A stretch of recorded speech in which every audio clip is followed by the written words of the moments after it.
He wants to impose rent control. You can't raise rents under Mamdani. And this has been tried many, many times throughout the world, and the result has always been failure. Let me give you some examples. 1994, San Francisco instituted rent control for buildings built before 1979. Landlords were incentivized to evict tenants so they could charge the new updated market rate. Supply of housing in that city fell 15%.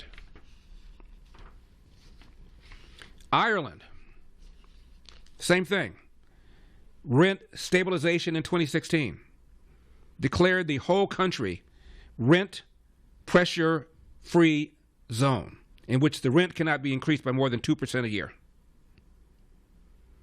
What happened? Construction stalled. Nation now is facing a yearly shortage of 20,000 units. So bad, people are beginning to leave the country. Buenos Aires, Argentina, 2020. Law was introduced to control rent. Under the law, landlords could only adjust rental prices once a year.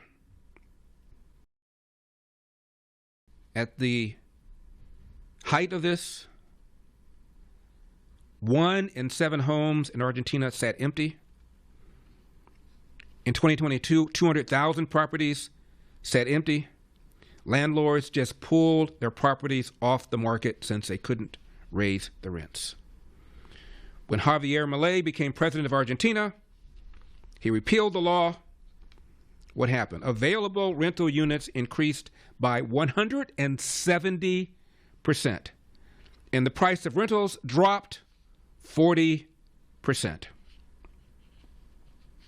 We've seen this over and over and over again.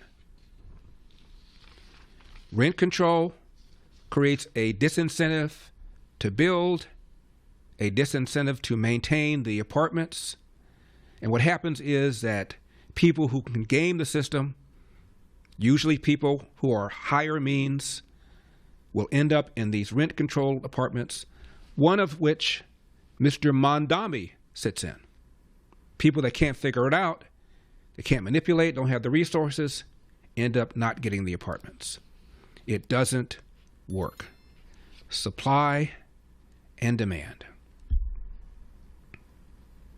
Austin, Texas is an example of how to do it right. The city made a number of policy reforms, increased the supply, streamlined the permitting process, promoted mixed-use development, influx of new construction, took the competitive pressure off the rental market, which had been driving rates up. Rent prices in Austin have dropped 9% since the city's 2-year high, the best in the nation. What Mamdani wants to do is freeze rent for over 2 million rent-stabilized tenants. This, of course, means that landlords cannot increase rents. Once rents are capped, landlords stop renting, often sell their properties to buyers who do not intend to rent, which makes the city's housing shortage even worse. Rent control hurts rental supply, hurts the quality. Mamdani's promise, if he gets away with it, would lead to empty units as landlords just take their properties off the market. But hey, according to the New York Times, Mr. Mamdani, despite what he says, despite calling himself a socialist, despite almost quoting Karl Marx verbatim, despite saying that we shouldn't have millionaires, he's not a socialist. He's just a charismatic guy with a beard. These people are just too much.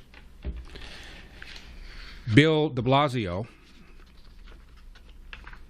was on MSNBC Morning Joe show, and he was praising Mamdani. Mamdani, by the way, called Bill de Blasio the best mayor New York ever had. And he particularly praised Mamdani's promise of free buses. And he was asked a simple question: where has this worked?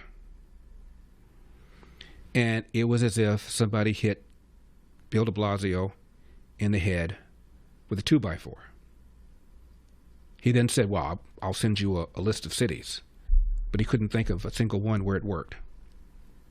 There is no such thing as a free lunch.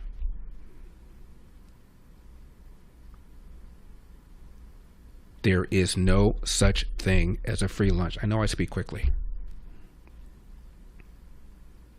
How many times has socialism been tried and failed before people like Zohran Mamdani, Bernie Sanders, AOC, Ilhan Omar get the message?